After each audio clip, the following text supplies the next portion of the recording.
got Ron and Kirsten this week for this week's edition of Ask Ron. How you like my sexy shirt? Definitely sexy. Okay. So our first question is from Spencer Cook in Jackson, Mississippi. Hey, Spencer. Okay, so he says, how do you handle lease option properties, especially with work for equity tenant buyers in cities that are strict on the rental ordinances and require inspections before they can get utilities turned on?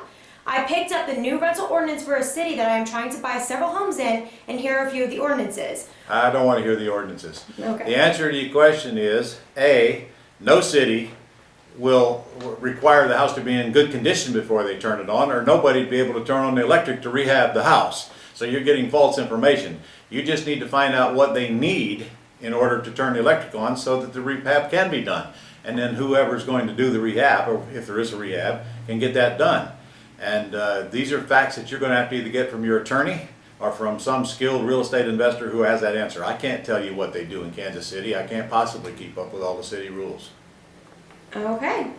So our next question is from Patrick Smith in Harker Heights, Texas. Hey, Patrick. And he says, as a brand new wholesaler, is it really a problem trying to convince buyers to let me add them to my list as I'm a beginner? What are other students' experience with this? Any tips for convincing them to work with Patrick, me? I don't know what you're talking about. We don't convince them to get added to our list. When they go to the website, it says right on there, if you want to get on our buyers list, give us the answer to these 3 or 4 questions. So they either do or they don't. There's really no convincing. There's no reason for them not to get on your list. It doesn't cost them anything. So if they don't want on your list, you don't want them on your list. We got about 1,200 people on our buyers list. And if they're owner-occupant type buyers, like on our lease option candidates, they're either going to say, yes, I want on it, or I don't. So again, deal with the people who say yes. It's not complicated. If you're talking to them on the telephone and you're giving them directions, for example, say, listen, let me get you on my list in case this one doesn't work out. I'll contact you immediately with the next one. You should get very, very little resistance to that. They have nothing to lose. All right. Next question is from Glenn Huey in Lake City, Florida. Hey, Glenn. He says, I'm seeing a lot of these, which is the most recent sales history is $100, on the county appraiser site for vacant houses I've come across. I'm not certain, but is this an indicator that the property is free and clear? No. This is an indicator that they use all over the country, actually. They just throw $100 on there because either the sales price is not clear or they don't want to disclose it. The 100 means nothing. All right. Daryl Thompson from Houston, Texas. We have an issue here in Houston in a hot area known as the Heights. Evidently, there are around 60 abandoned and vacant homes in the area that squatters are now moving in and trying to take adverse possession of them since no one else seems to be claiming them.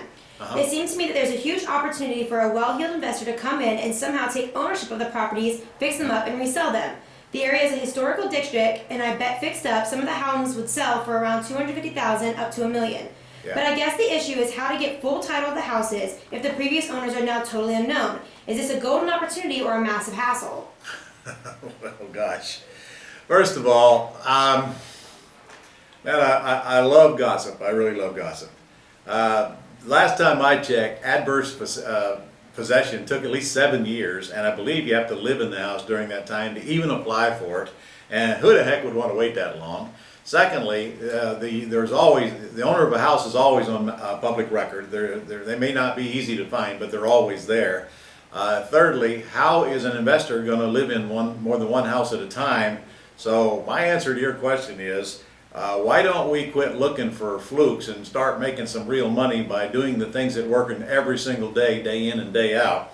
And then while you're doing all of that and getting your cash flow coming in, why don't you do some axe deals out there in Texas? Why don't you do some wholesale flips and maybe a few rehabs, and let's get some money coming in. And then if you want to play with the adverse possession thing, fine, but you do that on the side. That is absolutely not a business. And even if it were, how long you got to wait before you get any money?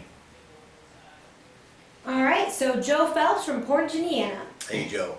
Should you spend money on a title search when you 1. Lease option with intent to axe, 2. Lease option with intent to sandwich lease, and 3. Buy subject to with intent to put lease option work for equity tenant buyer in? The answer, Joe, is yes to all 3. The first thing we do when the contract gets signed is check the title. Now, I'm not buying title insurance unless I'm paying cash, but I certainly want to check the title.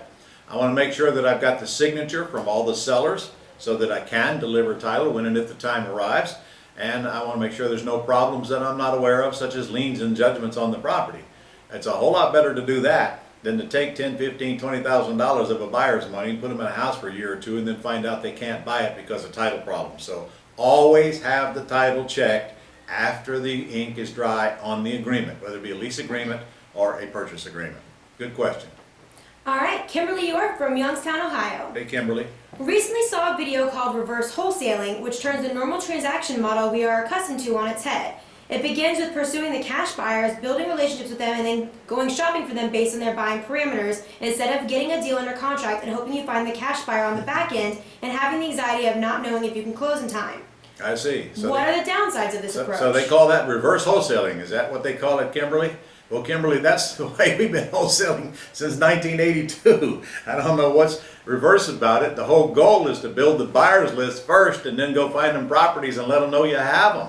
That's the way it works. But I guess it does sell courses. It's got a sexy new title now. Kind of reminds me of short sailing. Gosh, I was short sailing in the 80s. We just never heard the word short sale before. So that's not, I guess it is reverse wholesaling if you find the buyers first. But when you think about it, isn't that what we do with all kinds of our buyers? Even with lease option tenant buyers, we find the ones who got money and figure out where they want to live, and then we find a house and plug them into it. But you can do either. Most buyers lists are built by finding the house first, getting it under contract, and then advertising it. That's builds your buyer's list. If you want to go build your buyer's list first and then go find a house, that's okay, but why don't we just do them both simultaneously? Well, that's our last question for the week. That's all we got. Well, hold on then. Look, you guys, I'm going to be in Ohio at the OREA convention on November the 7th, and I'm going to be spending all day there with my friend Jay Connor, and we're going to be talking about automating your business. Now, I'm going to go through the easiest ways to make money in real estate as we do this, because you won't know what to automate if you don't know those steps that are involved in that. And Jay and I are going to spend the day, and we're two companies that literally I do 6 to 12 houses a month, totally automated, and less than 5, 6, 8 hours a month of my time. Jay does over $1 million a year, working less than 10 hours a month in his business, and he only does 25 houses a year. I think we're pretty well qualified to teach you how to not only do the business, but to automate it.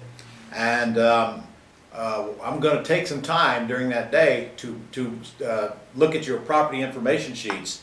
If you will bring me a few and help me, see if I can help you structure some deals while you're in class, and then you can take them home and make money on them. This has really become a very popular thing that we do at these events.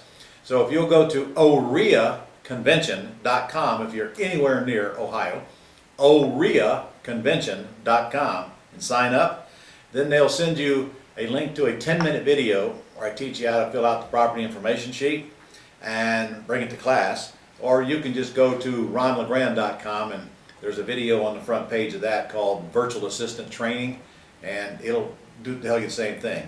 So fill out property information sheets and bring them. This is a very inexpensive convention to attend. It's going to last several days. It's just that Jay and I are going to be there on November the 7th. So, gosh, what a great place to be with a whole bunch of excited people from all over the state of Ohio and bordering states. OREA, O-R-E-I-A, convention.com. So maybe I'll see you in Ohio. And the reason I'm wearing this shirt is because everybody who brings a property information sheet properly filled out, we're going to give them one of these t-shirts. Look at that. It says, I buy houses. This right here will get you 50, 60 houses a year, or somewhere close. See you soon.